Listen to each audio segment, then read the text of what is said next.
Art and Architecture was a magazine from the early 1940s to the late 60s, edited by John Intenser. And the Case Study House program was the most essential part of Art and Architecture magazine. The Case Study House program was a series of experimental modern house prototypes. It succeeded in producing some of the key works of 20th century residential architecture, a handful of which we consider iconic today.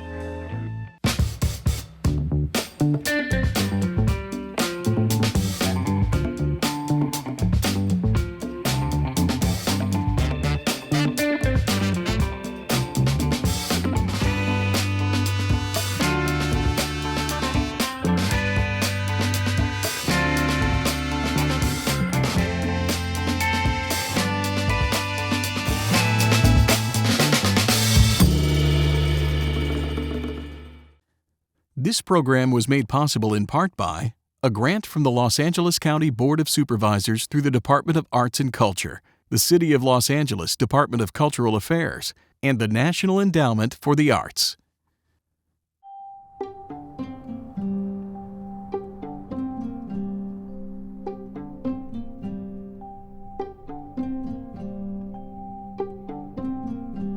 Everyone has a different idea of what a home is. A home provides shelter.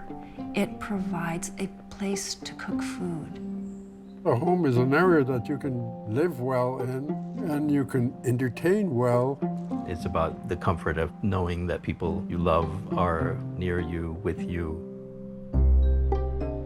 Home is where you can walk in the front door and say, "This is me." If the home makes the people feel good, then you have a nice home. It's where you feel rooted, where you can be calm and serene. And I think when it's well designed, it takes it to the next level. Architecture affects your life in a positive way. I can tell you firsthand that living here definitely makes me happy.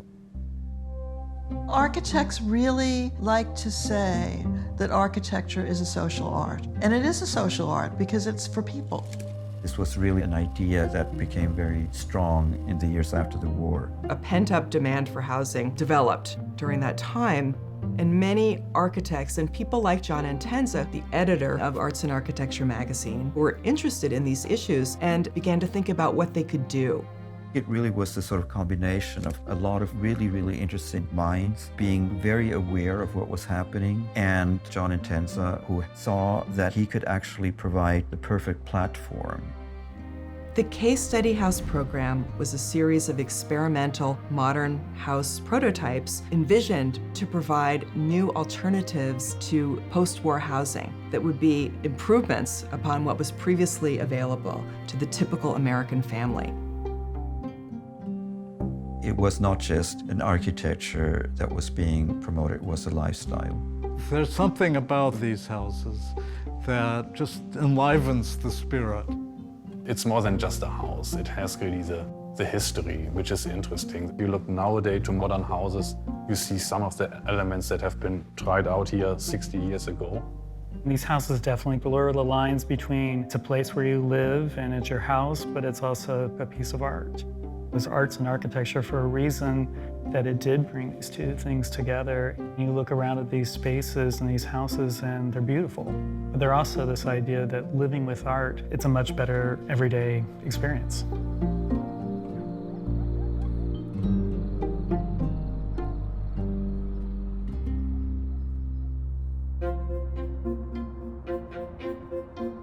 Southern California has a fairly long history of architecture that can be described as proto-modern. It is the location of some of the key works of early modern architecture in the United States. Many of the architects who came to California from other places, from the East Coast, the Midwest, from Europe, were really profoundly impacted by the climate here. They realized that it was possible to build architecture that really took advantage of the outdoors in a way that was quite unprecedented. Many of them, the ones who had come from Europe especially, were trained in and conversant with international style modernism. There were various architects who wrote different manifestos and what they thought the modern house should be. The biggest thing was that it had to be ahistoric. It had to be an architecture or a language of its time, embracing the advantages of industrialism. And methods of production. So just the growing in size of a pane of glass led to great advancements in modern architecture. Also, at the beginning of the 20th century, there is this awakening of people being much more conscious about health and healthy living and healthy building. This, of course, was realized in the work of architects like Richard Neutra with the design of his Lovell Health House, which was very much about an extreme ideal of healthful living. And that was actually the first steel and glass house here in California. Dr. Lovell was a fan of indoor-outdoor living. Even his bedrooms were open porches in that house. Dr. Philip Lovell was a health promotion kind of doctor and celebrated the fact that he had finished this house and figured out how to make this a teachable moment for the public. Before the owners occupied it, they had the public come through for a couple of weeks. Thousands of people came, and that was to show you how to live healthier and a better life. It was definitely a period in terms of architects and designers who were coming here to collaborate with other people that were also like, let's come up with new ideas about how to do design or housing people. And so it was like a melting pot in terms of different skill sets, different interests, different backgrounds, all coming together.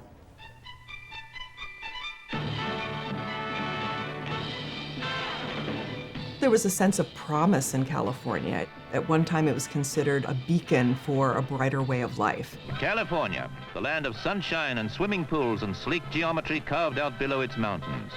Someone like John Entenza, who came from a more traditional upbringing, found a really different way of life in California. Entenza was an extremely interesting person who had a broad range of knowledge, and he had dabbled in a number of different things before he ended up becoming the editor for Arts and Architecture. He came from a family of means, so finding a regular job or making a living in a conventional way was not at all of interest to him, nor was it necessary. His mother was from a mining dynasty. His father was an attorney. He was somebody that had deep thoughts about a lot of different aspects of society, and he was interested in a lot of different cultural phenomena. I guess you'd say he was a polymath, somebody that was interested in a lot of different things and wanted to share his excitement with other people. Esther McCoy, the architectural historian, described Entenza once as a man with a polished mind and polished shoes. He was really interested in modernism and modern architecture, and he had commissioned a house for himself in 1937 by the architect Harwell Hamilton Harris that he lived in for a while. And all of this time he was becoming friendly with and educating himself about what else was going on in Los Angeles. He subsequently got a job at California Arts and Architecture magazine, which was a sort of skinnier magazine. It was not focused on modernism. And it was intended to a very general readership. It was more like a house and garden variety magazine. And it treated a number of different architectural styles and topics that would be of interest to homemakers and homeowners. It was really a domestic magazine for people that were interested in houses. Entenza purchased it in 1938, and then over the next couple of years started to transform it into a vehicle for spreading information about modernism. When Entenza took it on, he really began to promote modern architecture, and he brought in a lot more about the arts, whether it was furniture, pottery, contemporary theater, contemporary music. He was interested in all of those things. All things modern were of interest to John Entenza. He did away with California in the title. He called it just Arts and Architecture. He wanted it to be much more international in its outlook. He did not want this to be just about California. And he transformed it visually. He invited some of the most avant-garde young graphic designers to design covers for the magazine. It was really important for Entenza to be able to immediately communicate the sense of extreme commitment to modernism. You see that especially in the designs of Ray Eames. The magazine had this editorial board, which included people like Charles and Ray Eames. Charles and Ray Eames were people who changed the world, but in ways that people still don't always appreciate. They did hundreds of different chair designs. They're still in production. They did some of the first music videos ever. They made a film called Powers of 10, and that's basically what Google Earth is, except for you can do it everywhere. For Charles and Ray, the purpose of design was to make a difference in a way.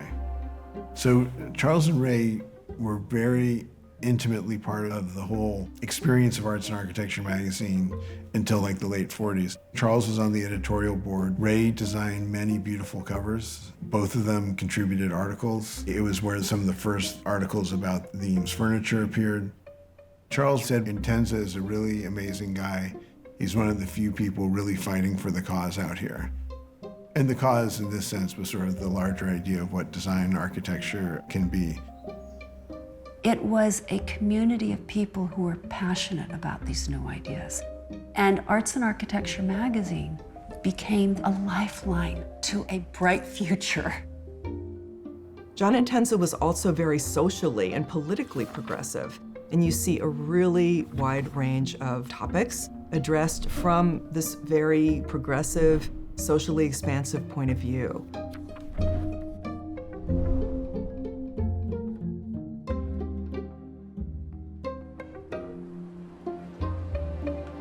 During the Depression years, there was not a lot of building being done. Things were expensive. There became a lack of affordable housing. And then, of course, once World War II began, everything was diverted toward assisting the war effort. So a pent-up demand for housing developed. And many architects and people like John Intenza began to think about what they could do in the aftermath of World War II. During the war years, Intenza wrote a number of opinion pieces in Arts and Architecture magazine about this. There were texts about prefabrication. There were writings about what was the post-war house. What would that mean? What would it mean to live differently, or what could it mean to live differently in the years after World War II? In America, people started saying, well, what are we going to do when all these GIs come back, and how are we going to house them? This whole relationship went from a world where nobody could really afford to build to 4 years later, millions of GIs are coming back. That's a pretty short time for such a radical transition. There was this understanding that there was a housing shortage that was going to happen. And Arts and Architecture, actually, in 1943, they did a competition for post-war housing. There were very prominent architects who collaborated or submitted projects for this 1943 competition. It was important for Intenza to have a pragmatic approach to these paper projects, in a way, and to give people an actual setting and forum to put their ideas forward. I think in that respect he was very American, in that he envisioned an actual practical application of ideas that were being talked about during the late Depression and wartime years. There were a number of European precedents for the idea of building demonstration houses and showing them to the public or to potential builders. And such was the case with the Weissenhof Siedlung in Stuttgart, Germany, in the 1920s, which consisted of a number of houses or housing. And the Weissenhof Siedlung brought together designs by a number of architects who are now well known, but at that time were young and experimental, and presented ways of housing that were based on the incorporation of industrial prefabricated processes. All of this was meant to showcase a better way to live. Arts and Architecture magazine, editor John Intenza, and a lot of interesting architects and designers affiliated with it said, well, what if we asked smart architects to design structures with a hypothetical client in mind, but design it in as universal a way as possible? Because most opinion, both profound and lightheaded, in terms of post-war housing is nothing but speculation in the form of talk and reams of paper. It occurs to us that it might be a good idea to get down to cases and at least make a beginning in the gathering of the mass of material that must eventually result in what we know as house post-war. House post-war. House post-war. agreeing that the whole matter is surrounded by conditions over which few of us have any control. Certainly we can develop a point of view and do some organized thinking which might come to a practical end. It is with that in mind that we now announce the project we have called the Case Study House Program. The Case Study House Program. The Case Study House Program. The house must be capable of duplication and in no sense be an individual performance. Every consideration will be given to new materials and new techniques in house construction. All 8 houses will be open to the public for a period of 6 to 8 weeks, and thereafter an attempt will be made to secure and report to see how successfully the job has been done. We hope it will be understood and accepted as a sincere attempt, not merely to preview, but to assist in giving some direction to the creative thinking in housing being done by good architects and good manufacturers whose joint objective is good housing. Good housing. Good housing.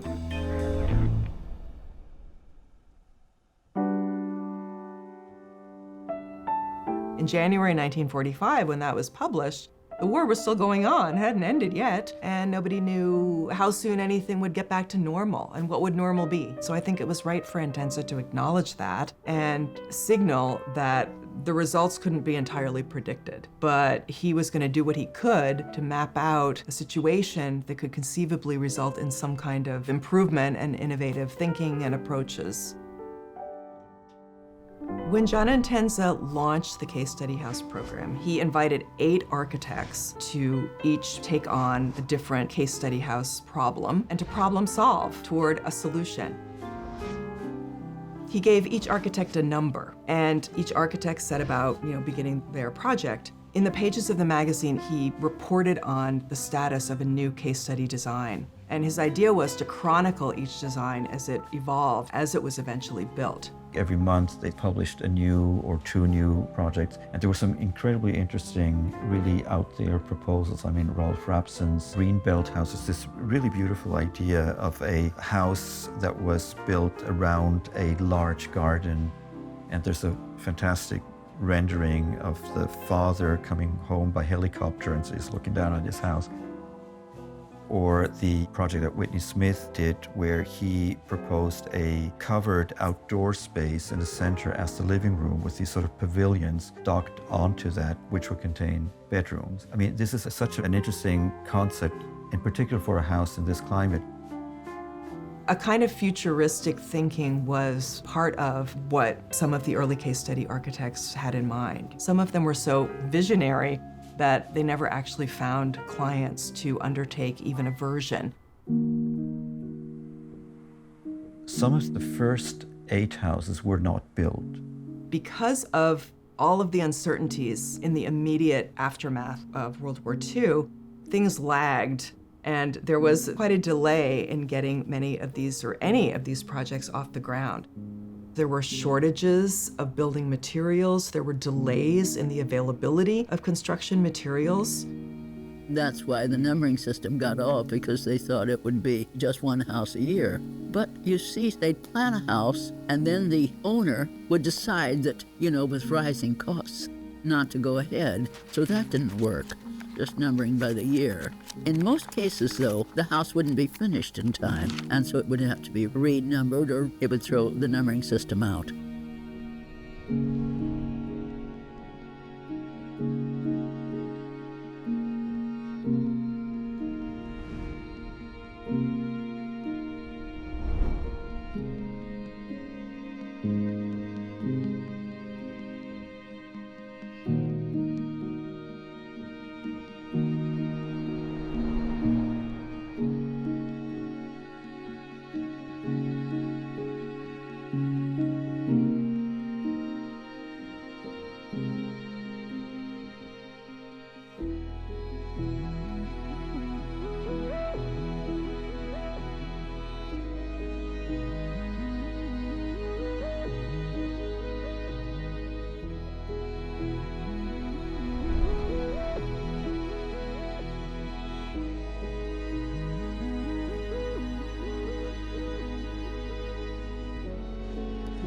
The early houses in the program were of a wide variety. Each architect desired to use materials that were new or developed through industrial processes. But it was really difficult to achieve. For instance, steel was very difficult to come by. So many of the architects ended up using wood for their designs, and they ended up using a somewhat more traditional or conventional sort of post and beam framing system or a panel system, just because it was simpler and more pragmatic. Case Study House number 18 was originally designed by Rodney Walker.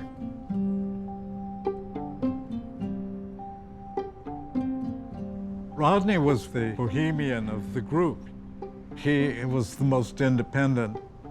Interestingly, 3 of his houses were actually part of the case study program. I think the reason for that is that he was really utilizing materials that were the most cost-effective, and he was concerned with building the property really from the ground up. So he would grade the site, he would design the house, and he would oversee building it as well. And that resulted in efficiencies which I think were attracted to Intenza.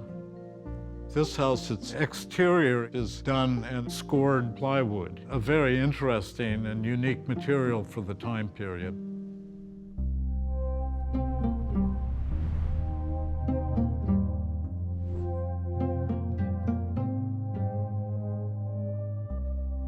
These houses have their own personalities because they were each built for a specific period, for a specific person, or for a demonstration such as this. Each work of architecture to live in it today requires certain compromises, and it's a small house. In the Case Study House program, the model is the single-family house. The single-family house in its own little garden. There were a number of different client scenarios that were proposed by the architects, and they were all different. Most of the houses did end up being one-offs for the particular clients and for particular sites where they were built. The Charles and Ray Eames house is an interesting example.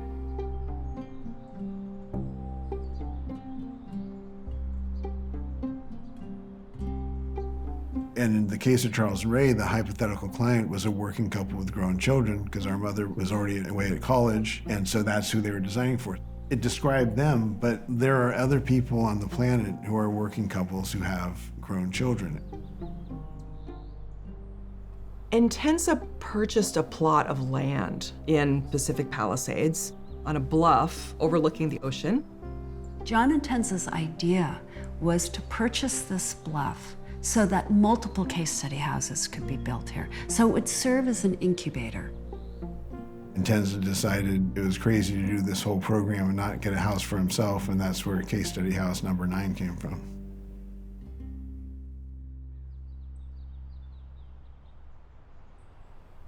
The original plan for this house was to build a bridge house that was kind of conventionally spectacular, emphasize the access to the view, and really make a statement. And then they realized they were doing what architects very often do, which is to find a beautiful site and destroy it with the building. Charles and Ray decided that they really thought what was important was to look at the idea of a structure, to think about how you could use materials that were off the shelf, that didn't need to be really adapted to build their home. And we're sitting in an example that was really the first one to really be thinking that way. They used this existing system that was commonly used in industrial buildings.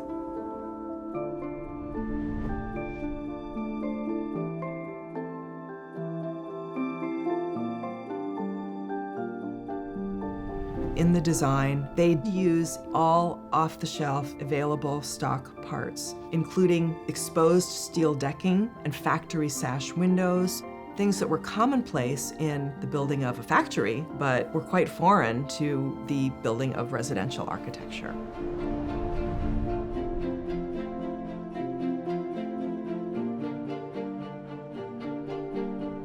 Through the skillful way in which the components were combined to enclose the greatest amount of space possible, yielding a double height pavilion-like structure, they were able to have the armature for an environment in which they could live and work seamlessly. For them, life and work all kind of blended into one. So their idea was to have living quarters and then a studio space in close proximity. An important concept for Charles and Ray was this idea of designing the best for the most for the least. And that's a really great quote because it really applies obviously to their furniture, but Charles and Ray also felt this house was a continuation of that idea. The statement, the best for the most for the least, is a really wonderful example of how the case study architects were thinking at that time. But the early years of the program were a bit of a struggle in that respect, and it wasn't really until the Charles and Ray Eames house that the true promise of the program began to be realized. When the earliest houses were built, Intenso felt that if people weren't able to actually see and experience these homes, they wouldn't know all the benefits that come along with living in a modern house. Apparently, there were more than 300,000 people that toured some of the early case study houses when they were opened up, and they were only open on weekends for a limited period of time. In the late 40s, in a 6-month period, 368,000. I mean, I think the population of LA was like 1 million at that time. That's not an elitist experience.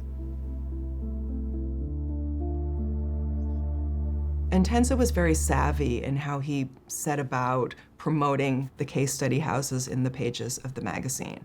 He chose not just to feature the designs by each architect, but he also really wanted to make a full-blown case for all aspects of modernism. Interspersed between the various essays on numerous topics were a number of advertisements. The advertisements in arts and architecture are really striking to look at because they cover a broad range of products. What's great about having a case study house is there's no guesswork because everything's documented. Who supplied the steel doors, who supplied the light fixtures, who supplied the tiles. Because everyone that supplied the materials wanted credit in the magazine, so like it's cool to find out who made anything in this house. In connection with the Case Study House program, there were a number of furnishings, fixtures, building materials, all kinds of elements that could be included in the interior of a home or as part of its construction. The kitchens of these houses, for instance, were to be fitted with the most up-to-date objects and appliances that would be labor-saving for the inhabitants, that would really help people on the path to a new way of living in the post-war era, which has also sometimes been talked about as the era of the servantless house. And this was all made possible in part through the way the houses were designed to be, sort of more open in plan, to be more simple, and to have these kinds of features and fittings and products and objects that made living in the houses easier.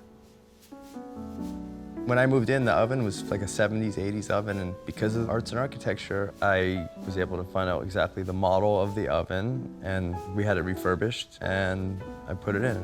Once that oven went in the kitchen, I was like, oh, so much better.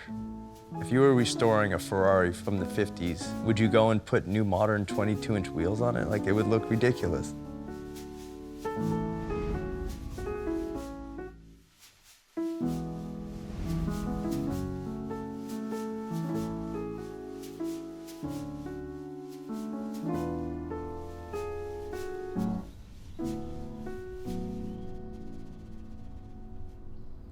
Part of Intensa's approach with the Case Study House program was to invite manufacturers to have their designs publicized in exchange for what was called a merit-specified arrangement, so that their products would be used in the houses in exchange for a discounted rate, which would make the houses more economical to be constructed and built.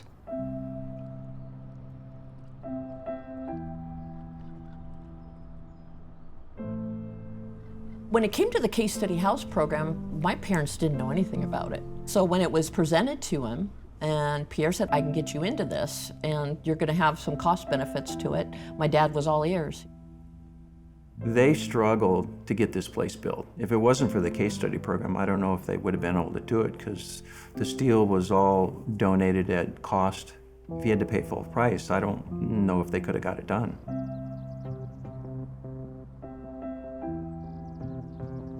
My parents bought this lot with a $100 bill and a handshake. They would come up here on weekends and work on the lot, get it graded, because my parents couldn't afford to hire people to do that. My dad shored it up by visiting construction sites all around Los Angeles in his convertible, and he would load up concrete blocks in his car and drive them up to the house. And then he spent probably 2.5, almost 3 years laying that concrete all around the perimeter. But it ended up giving him more buildable space by doing so. He basically said that I want to be able to stand in the living room and look at my view with only turning my head. I don't want anything obstructing it. I don't want walls, I want glass. They ended up having 3 different architects come up. Some of the architects that came up were building with wood still. So they're looking at that going, you cannot build in wood and put this size glass in the house. It won't work, we can't build it. Wood will never support it. They were kind of feeling down. It's like, no one wants to build this. This is our dream house. We want to raise our family here. So my mom was looking through the Herald Examiner, and she came across an article on Pierre Koenig, where he was building with steel and glass. And so they contacted Pierre, and Pierre came up, and he was just a young guy, but he was so gung-ho. He was a renegade, just like my father. And he came up here and said, we could do this.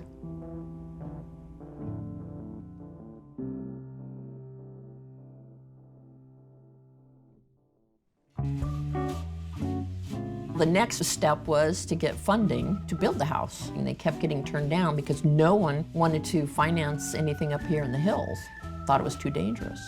The engineering, the technology that we have today wasn't around then. They were using technology built for flat land versus hillsides. It cropped up a few problems, pools sliding down hills, mountains giving way. So Pierre decided that, okay, I'm gonna see if I can find somebody, and sure enough, he found a bank called Broadway Federal Savings and Loan. It's a Black-owned bank. And they're the only ones that said, yes, I'll fund it. What was so interesting is that at that time, the HOAs up here said that people of color can't live up here. But here's a bank that's Black-owned, willing to fund a white couple's dream house. I just find that amazing. The architect, Paul Williams, is actually on the board, and I think that he had something to do with the funding on that. The house from start to finish took a year. The framing of all the steel went up in a single day with 3 guys, I think. Structurally, it's held up the test of time pretty well. Companies like Bethlehem Steel and Glass Company, they all got ads in Arts and Architecture magazine. So the companies benefited.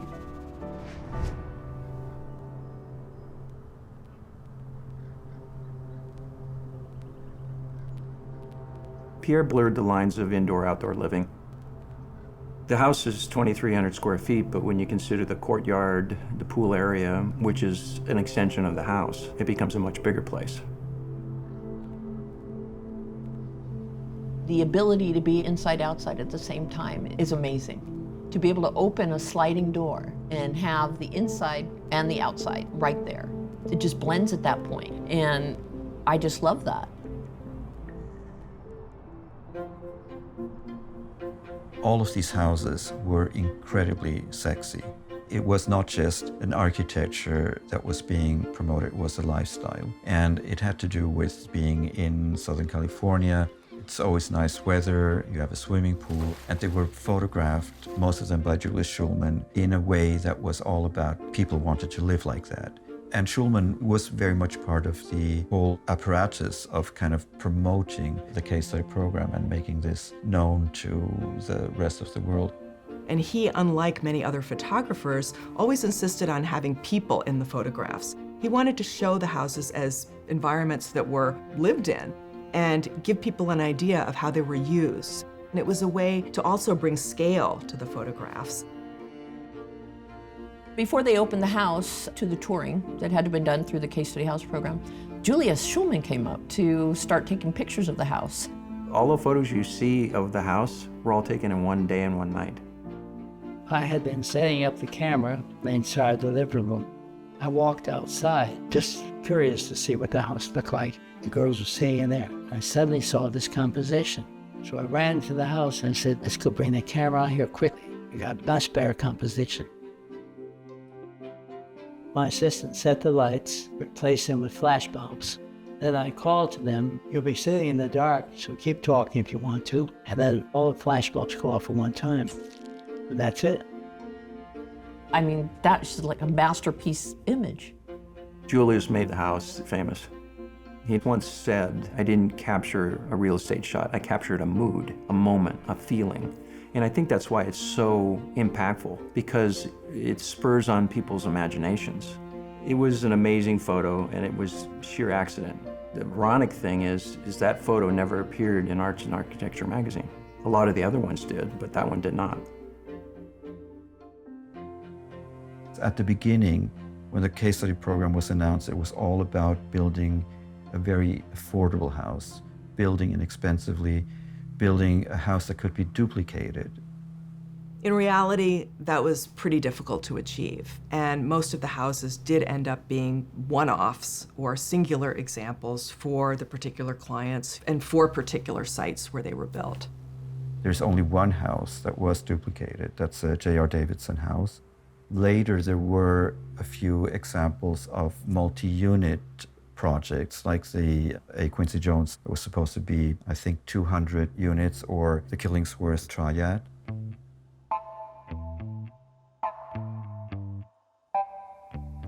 Tony Amantea, the builder, who was a dear friend of John Intenza's, owned 80 lots on Mount Soledad. He asked John if he would be interested in doing a case study house in La Jolla. John said absolutely.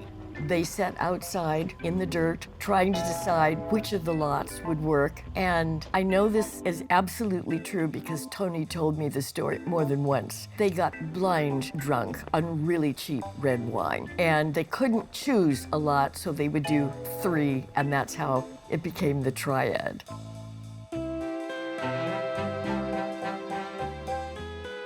It's a great house, it really is. Works well. Human engineering-wise, it's well put together. We can walk from one room to the other and have literally glass everywhere. And what we put outside is important. So it's not just a house, it's what's outside. The outside and inside working together. Joseph did a lot of entertaining. It would not be unusual for him to call me at 3 o'clock in the afternoon and tell me that he was bringing a half a dozen people home for dinner. We always had large Christmas open houses, and his birthday celebrations were gigantic. And the house is good for entertaining. It really, really is. Just to open everything up and use the entire space. What John Intenza was doing with that magazine was extraordinary. I think it made an incredible difference with architecture, and not only with architecture, but with the art of living.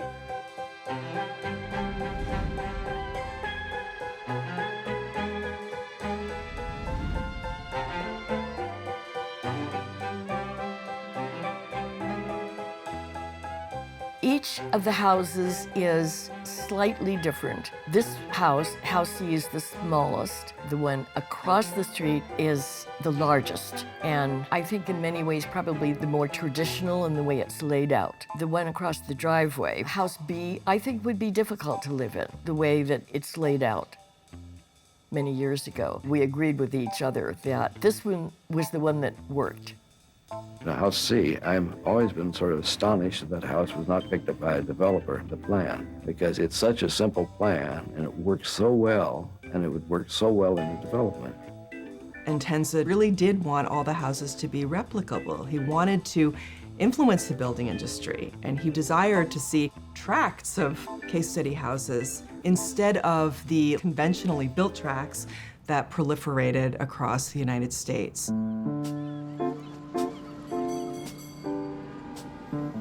Most of the houses from the program are in LA, and this is the only one in Northern California.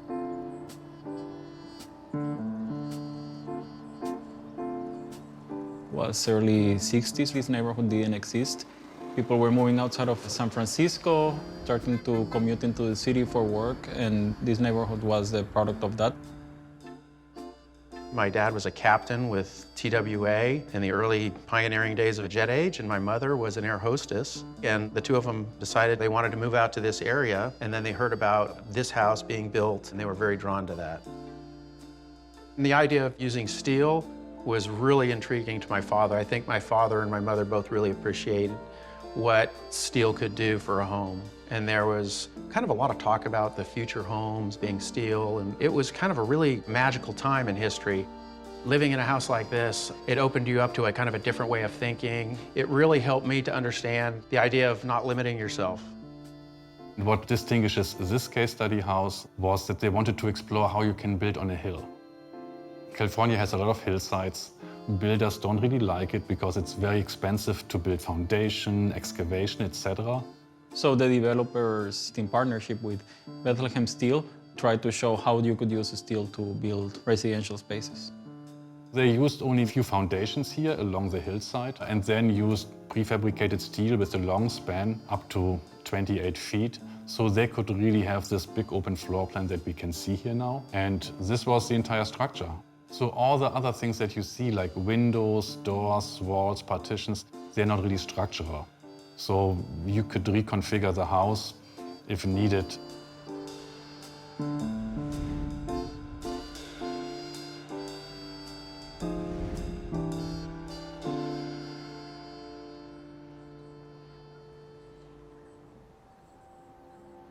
The architect Beverly Thorne, he was quite interested to try out different things.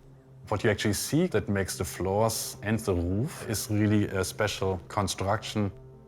You have basically these 2x4s put on edge that are spanning between our steel beams, because you cannot have a normal plywood floor because 10 foot is too far for it. And we love them a lot. We have them in all of the rooms and gives a wonderful atmosphere that really contrasts very well with the relatively technical steel. I remember walking into the house and then after checking it out, standing here and saying, like, I think this is the coolest house we've ever been to. You realize it's more than just a house. It has really the history, which is interesting, that they really try to build something that could be a model for other houses, other developments. And you see them now, if you look nowadays to modern houses, you see some of the elements that have been tried out here 60 years ago. We know it's not a house like any other one.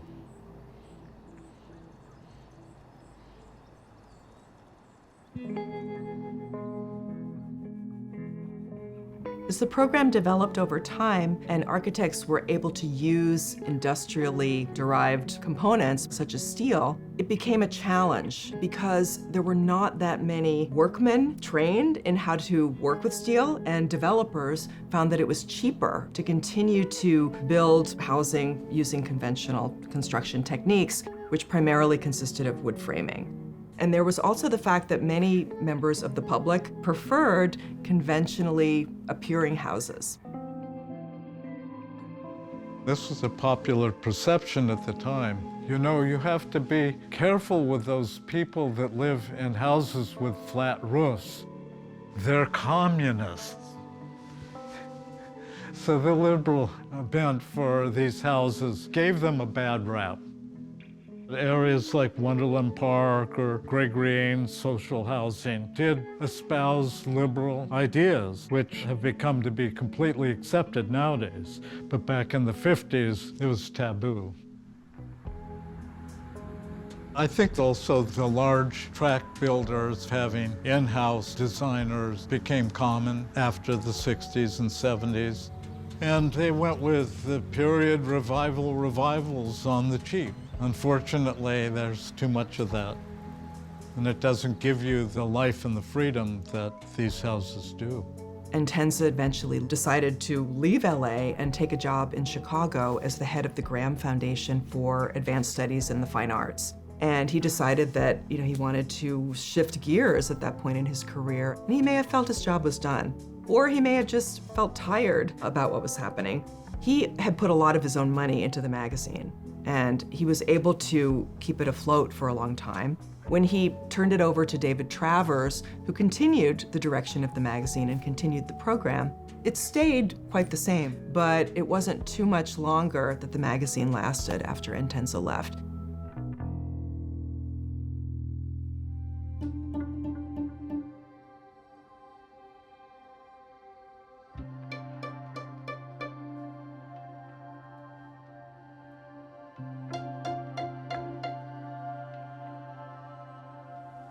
I think that one has to make a little bit of distinction between what the Case Study House program said it wanted to do and what it actually did. Certainly some of the better known case study houses were beautifully crafted individual buildings, and they were not necessarily less expensive than other houses that were built at the time. But maybe even more important was the aesthetic agenda that was being pushed.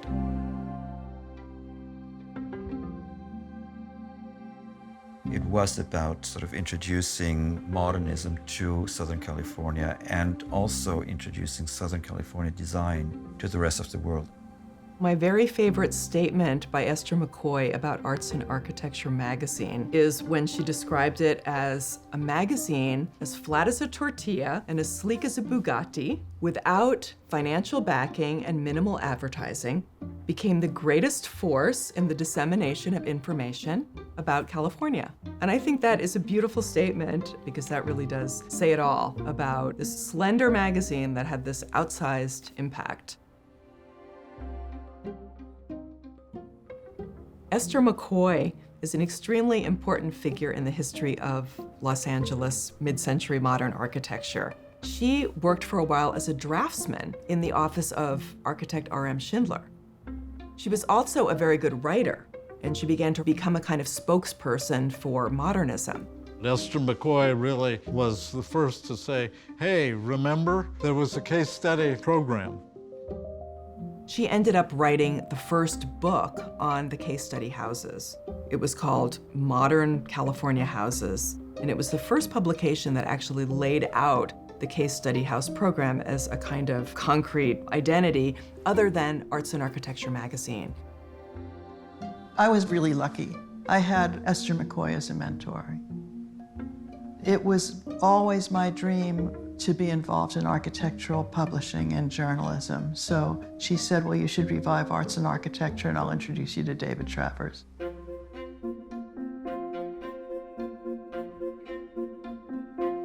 I published a revival of Arts and Architecture magazine from 1980 to 1985.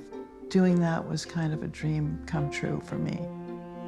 David Travers, he hadn't published it in quite a while because it stopped in 1967. It had been like 12 years since he published it. He asked Esther and me to put together a guide to modern architecture in the United States. And then she encouraged him to let me use the name Arts and Architecture. Putting the magazine together was a lot of fun. We did it as themed issues. The first one was about California. The second one was about Texas. We did one on landscape. We were looking at postmodern architecture in the 80s, you know. It's really funny because when I was publishing Arts and Architecture, I had been a juror on the design for the San Juan Capistrano Library. The library had been built by the time that John Intenza moved to La Jolla, and Esther and I took him to see it, and he hated it because it was so different than modernism. But that's what people were doing in the 80s. There were a lot of experiments going on. I mean, I'm sure that John didn't like Frank Gehry's work either. Anyway, we never made any money on it. I didn't know anything about business, but it was fun while it lasted.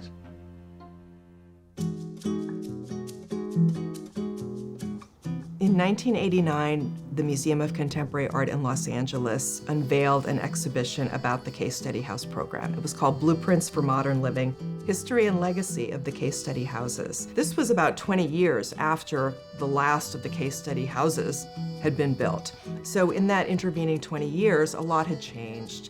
Architectural tastes had moved on. Modernism had been replaced by postmodernism.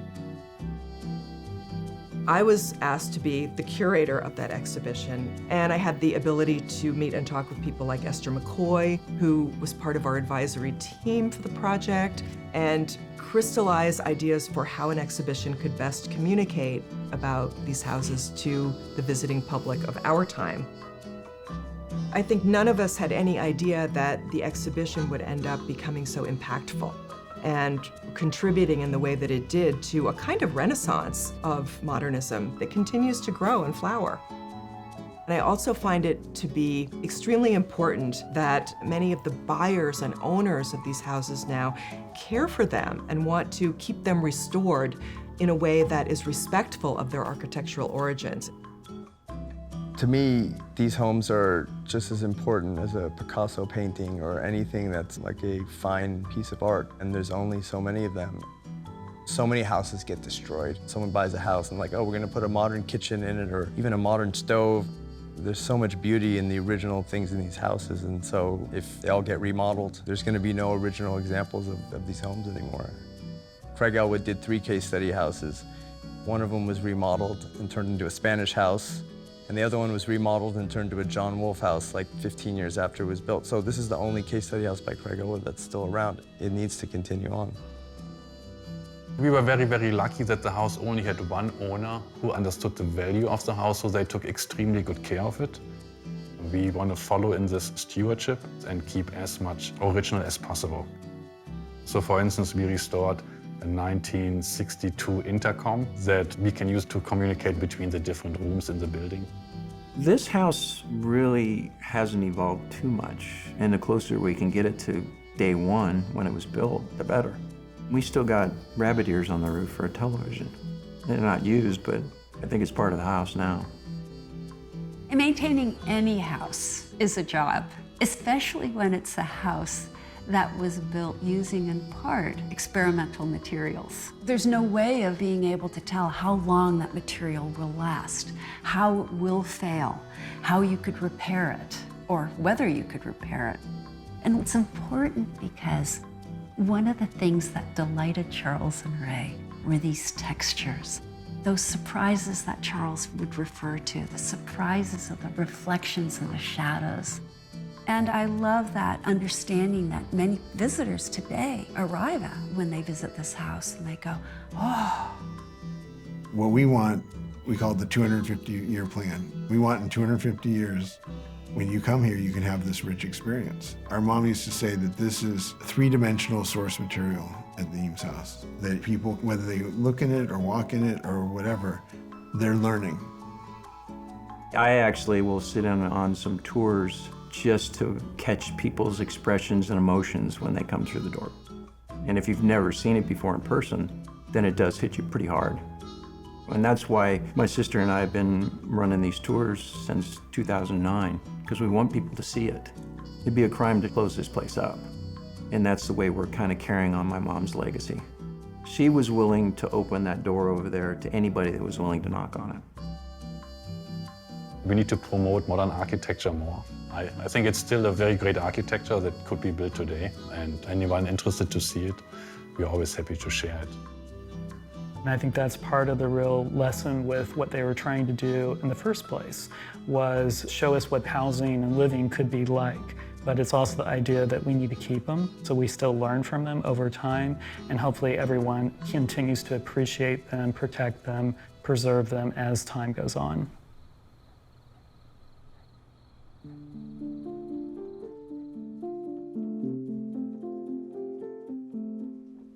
Architecture magazine should have a conscience.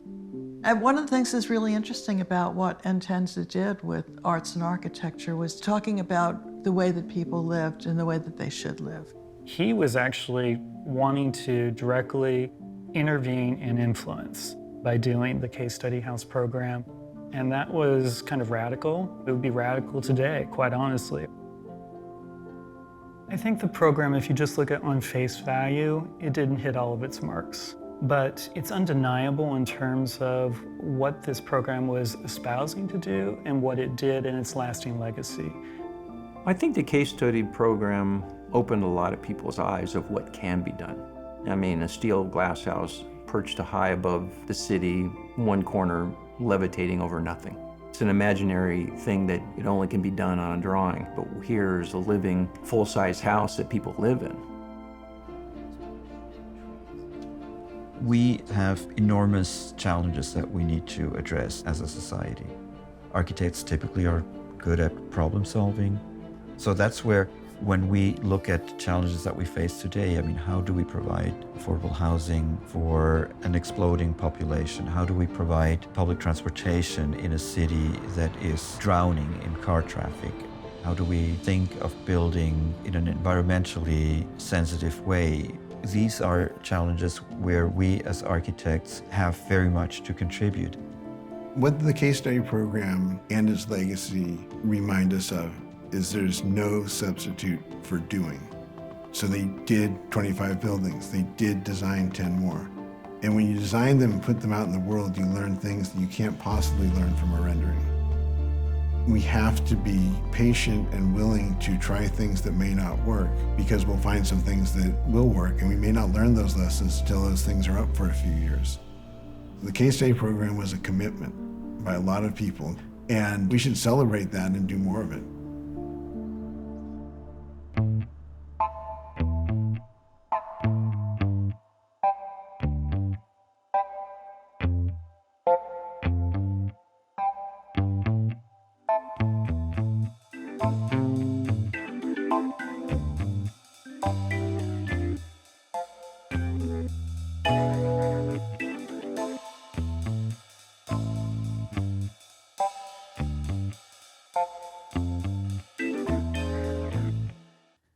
This program was made possible in part by a grant from the Los Angeles County Board of Supervisors through the Department of Arts and Culture, the City of Los Angeles Department of Cultural Affairs, and the National Endowment for the Arts.